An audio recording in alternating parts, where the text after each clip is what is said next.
kwiyobagiza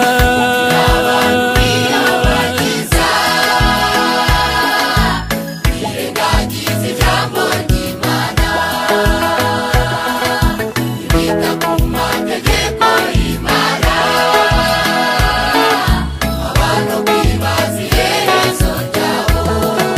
ukaba w'Imana ushenjagure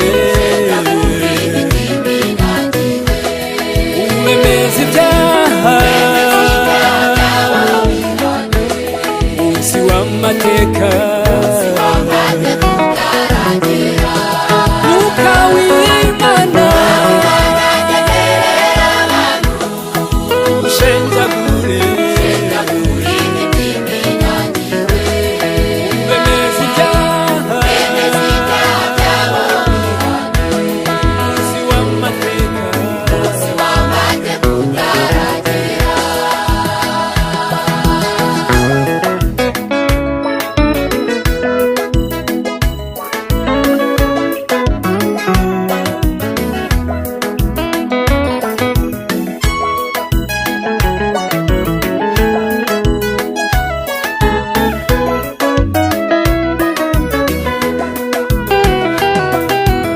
Barishiriza mu bwihisho,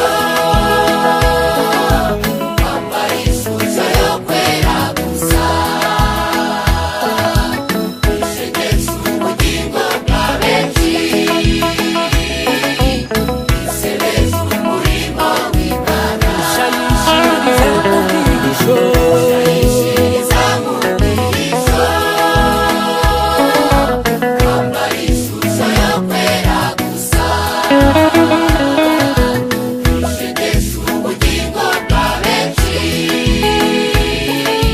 bisereza umurimo w'Imana.